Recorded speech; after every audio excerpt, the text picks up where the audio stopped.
Oke, baik. Assalamualaikum warahmatullahi wabarakatuh. Salam sejahtera untuk kita semua. Hari ini kita ketemu secara virtual pada tatap muka yang ke-15. Topiknya mengenai laporan keuangan. Jadi di sini membahas mengenai laporan keuangan dagang, ya perusahaan dagang. Jadi nanti akan dibahas tuh tentang neraca, laba rugi, dan perubahan modal ya. Oke, baik. Di dalam laporan keuangan perusahaan dagang ada akun-akunnya, ya akun-akun yang nanti akan kita jumpai, apa itu ya, akun pembelian, ya itu adalah akun yang hanya digunakan untuk menampung aktivitas pembelian barang dagangan perusahaan. Lalu ada akun penjualan, itu adalah akun yang hanya digunakan untuk menampung penjualan barang dagangan perusahaan. Nah, lalu ada akun persediaan, itu adalah untuk menunjukkan jumlah barang yang dimiliki perusahaan pada awal atau akhir periode akuntansi tertentu. Lalu ada HPP atau harga pokok penjualan. Itu digunakan untuk menampung harga pokok atau harga beli barang yang dijual di dalam suatu periode akuntansi. Lalu ada akun potongan penjualan atau potongan tunai. Itu digunakan untuk menampung jumlah diskon atau pengurangan yang diberikan oleh pihak penjual kepada pelanggannya karena telah membayar secara tunai atau dalam waktu yang telah ditentukan. Lalu ada retur penjualan, itu digunakan untuk menampung sejumlah barang yang telah dijual, ya, tetapi dikembalikan lagi oleh pihak pembeli karena ada ketidaksesuaian pesanan. Lalu ada akun potongan pembelian, itu digunakan untuk menampung sejumlah diskon yang diberikan oleh pihak produsen atau supplier kepada pihak pembeli karena telah membayar secara tunai atau dalam waktu yang ditetapkan. Nah, berbicara mengenai laporan keuangan ya. Untuk laporan ekuitas ya, laporan perubahan modal ya, ekuitas pemilik ya. Untuk perusahaan dagang itu ya penyajiannya itu sama ya, sama seperti yang ada pada perusahaan jasa ya. Kita sudah mempelajari laporan keuangan pada perusahaan jasa. Nah, demikian juga untuk neraca.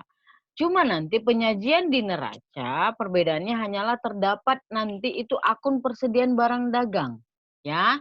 Itu pada kelompok harta, ya, yang tentu saja ini tidak akan terdapat di dalam neraca, perusahaan jasa, ya. Jadi ekuitas sama aja, neraca itu bedanya sedikit saja di akun persediaan barang dagang. Nah, lalu untuk laporan laba ruginya di dalam perusahaan dagang itu juga dapat disusun 2 bentuk. Apa itu? Bentuk single atau langsung atau bentuk bertahap atau multi. Yuk kita bahas, ya. Laporan laba rugi dalam bentuk langsung itu menekankan pada total pendapatan dan total beban sebagai faktor penentu laba atau rugi bersih sebuah perusahaan. Ya kan? Jadi nanti seluruh pendapatan baik yang berasal dari kegiatan normal bisnis ataupun yang bukan, ya itu nanti akan digabung, ya akan digabung menjadi satu, ya sebagai total pendapatan.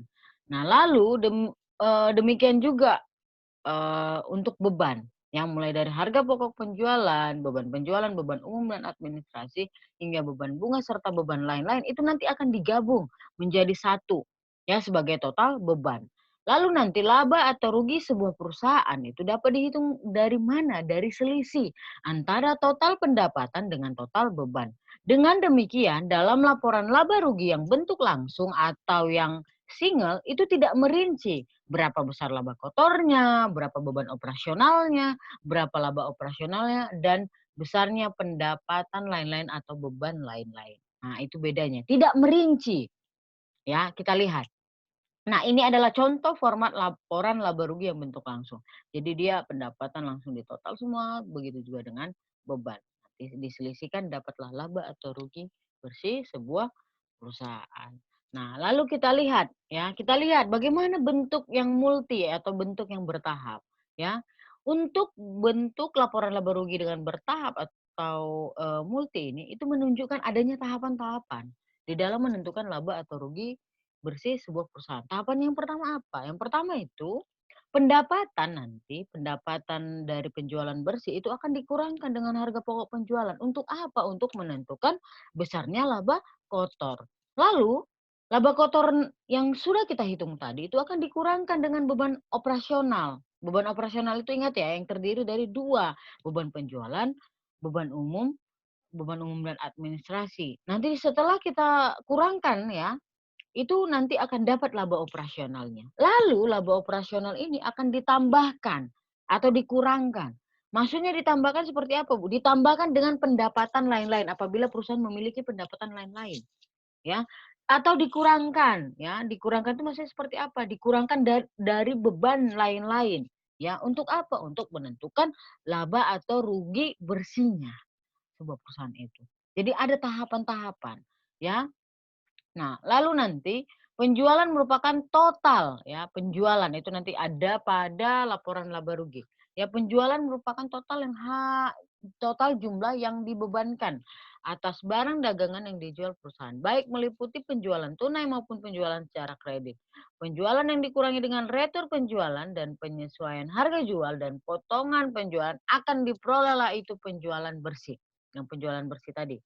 Ya, penjualan bersih ini, penjualan bersih dikurangkan dengan HPP. Ya, nanti penjualan bersih itu dari hasil dari dikurangi dengan retur, penyesuaian baik maupun potong. Ya, ingatlah kembali apa yang udah Ibu katakan, apa itu retur? Ya, apa itu penyesuaian? Ya, penyesuaian harga jual atau harga beli. Begitu ya. Oke, baik. Nah, itu juga potongan ya, potongan penjualan itu kan yang diberikan oleh perusahaan kepada pihak pelanggan atau konsumennya yang membayar lebih awal ya atau selama periode sesuai dengan credit terms yang ada ya. Nah, potongan penjualan ini sebenarnya memiliki manfaat ya, memiliki manfaat bagi si pembeli ataupun si penjual. Bagi si pembeli ya tentu saja ya akan menghemat jumlah uang yang dikeluarkan ya yang dikeluarkan untuk membeli suatu barang. Nah, bagi si penjual ada nggak manfaatnya? Ada, ya. Potongan penjualan itu dimanfaatkan, ya, nanti potongan penjualan itu akan dimanfaatkan oleh si pembeli. Nah, ini akan dapat memperpendek atau mempersingkat waktu penagihan, ya, waktu penagihan si penjual, ya, waktu penagihan kas itu, ya, atau dengan kata lain dapat mempersingkat waktu yang diperlukan untuk mengkonversi piutang menjadi kas.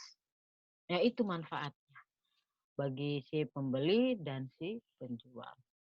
Lalu nanti ada kan akun beban operasional ya pada laporan laba rugi yang memang kita ketahui ya dibedakan menjadi 2, beban penjualan dan beban umum dan administrasi. Ya, beban penjualan Ibu sudah jelaskan kemarin, begitu juga dengan beban umum dan administrasi. Ya, silahkan kalian baca, ya ingat kembali apa yang sudah Ibu jelaskan. Ya, baik. Nah, beban penjualan itu digunakan untuk menampung keseluruhan beban yang dikeluarkan oleh perusahaan untuk menjual atau mendistribusikan barang dagangannya hingga sampai ke tangan konsumen. Itulah beban penjualan. Ya, seluruh biaya yang dikeluarkan oleh perusahaan. Ya, nah beban penjualan di sini ada beberapa ya. Ini hanya beberapa saja. Nanti di literatur lain kalian bisa dapat lihat ya. Oke. Nah, ini beban administrasi dan umum, yaitu digunakan untuk menampung keseluruhan beban operasi kantor guna perencanaan dan pengendalian secara umum. Contohnya seperti apa? Banyak ya. Ibu sudah tampilkan beberapa saja, banyak sebenarnya. Ya, masih banyak ya. Kalian bisa dapat referensi-referensi lain ya. Nah, kita lihat di dalam perusahaan dagang itu kan ada dua metode pencatatan untuk mencatat merchandise inventory atau persediaan barang dagang. Itu sudah kita bahas minggu lalu dan 2 minggu lalu, ya kan? Beda nggak format laporan laba ruginya? Ya beda. Untuk yang bertahap, bentuk yang bertahap, ya. Ibu nggak berbicara bentuk yang single, ya. Oke, bentuk yang bertahap. Ya, kalau yang single itu sama ya, jadi nanti digabung saja, dia tidak ada tahapan-tahapan, digabung. Oke, nah kita bahas. Untuk yang pertama, ketika dia mencatat dengan sistem perpetual. Nah, nanti laporan laba rugi yang akan tampil adalah seperti ini. Jadi dia ada pendapatan, ada HPP, ada beban operasional. Beban operasional itu terbagi 2, beban penjualan dan beban ADM. Ya, nah ada juga nanti pendapatan atau beban lain-lain. Jadi kalau kalian perhatikan tahapannya, tahapan yang sudah kita bahas tadi di slide keberapa ya sebelum ini, ada tahapan-tahapan. Kalau untuk yang bentuknya multi, kita bahas yang multi kan. Kalau yang single itu sama ya, digabung semua pendapatannya satu, terus beban digabung jadi satu, lalu diselisihkan dapatlah eh, laba atau rugi bersih perusahaan. Oke, kalau dia yang bentuk eh, multi dan perpetual nanti seperti ini bentuknya. Ada penjualan HPP nanti ya kan dikurangi nanti tuh HPP dapatlah laba kotor. Nih. Lalu setelah itu kita hitung bebannya. Beban ada dua ya. Beban operasional ada dua, penjualan sama administrasi dan umum ya. Nanti dapat totalnya itu lalu kita selisihkan. Kita selisihkan sama laba kotor, maka dapatlah laba operasional. Lalu yang tahap berikutnya yang ketiga tadi kan ditambah atau dikurang ya dengan pendapatan lain-lain atau beban lain-lain. Kebetulan ini ada pendapatan lain-lainnya, maka itu untuk menambah kan menambah laba operasionalnya. Maka dapatlah laba rugi bersih sebuah perusahaan itu. Kalau dia pendapatan ya otomatis kita tambah karena sifatnya memang menambah. Ya, kalau beban ya pasti kita kurang di sini tanda kurang. Oke, begitulah bentuk laporan laba rugi apabila nanti metode pencatatannya itu metode perpetual dan ini bentuk yang multi. Bagaimana kalau misalnya persediaan barang dagangnya itu dilakukan dengan sistem periodik atau fisik?